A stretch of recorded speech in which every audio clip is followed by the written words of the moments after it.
I can swear, I can joke, I see what's on my mind. If I drink, if I smoke, I keep up with the guys and... Story time! And yes, these stories are true. While I work on other things, I'll post these for you guys while you wait. I'm going to tell two stories, both about getting locked out. When I was in 2nd grade, I used to take the bus home from school. I don't really remember what the weather was because it was 8 years ago. But back then I used to live in the New England region of America, so it was probably cold. But I had lived there my whole life, so it wasn't really a problem for me. The house I had been living in at the time had a really long driveway. I used to ride my bike down it, but that's for another story. The house was old and in a very secluded wooded area, and I'm pretty sure it was haunted as well. But again, that's for another story. My mom and dad usually worked late, but my aunt was usually home, and she'd always be there to greet me when I got home from school. I guess she was either sleeping or not there because when I knocked on the door, no one answered. As a 2nd grader, it was my biggest fear to be left alone. I did what any 7-year-old would do. Yep, you guessed it. I cried. As I said, it was 8 years ago. I don't remember how I got inside, but I do know I did, and I know I was happy afterwards. This story takes place in 7th grade. I had recently moved to the Mid-Atlantic region. I would get on the bus at middle school, get off the bus at my bus stop, but instead of going home, I'd go to my brother's elementary school to pick him up. I waited a good 17 or 18 minutes until he finally came out wearing a short-sleeved shirt. It's the middle of November and it's about to snow. But if he gets sick, then I get sick. Then I don't have to go to school. That's a win for me.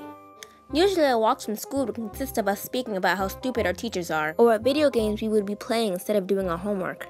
One time we even went from squirrels. That's another story. I had a house key and it had worked every day before this, but for some reason it wasn't working. My brother had asked if he can try, but I was being stubborn and I didn't let him. We ended up sitting on the steps for an hour and a half, until my dad and half-brother came. My brother tried to show how the key didn't work and he unlocked the door. And those are the two stories how I got locked out of my house. I was a dumb kid. Like, I did the dumbest things.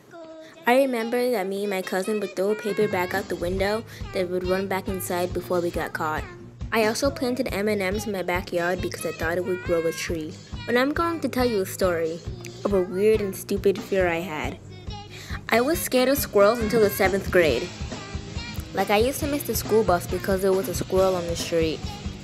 My mom literally had to hold my hand to go to the bus stop. And this is how it started. When I was younger, I used to hang around my cousin a lot. Like, I literally spent the whole summer with her. And we lived less than 3 miles away. I copied everything. Anything she said, I said. Anything she did, I did. Anywhere she wanted to go, I wanted to go. Anything she told me to do, I did. Even if it got us in trouble. Our favorite thing to do was to go to the corner store by the main road and buy some gum. The first time I saw a squirrel, she told me, "Don't go near it, it will bite you and give you rabies. Then you'll die." Another fear is my mother. Don't get me wrong, she's a nice lady, and I love her because she's my mom. But when she gets angry, you better hide the belt and chanclas. I got a lot more stories for you to hear. Thanks for watching.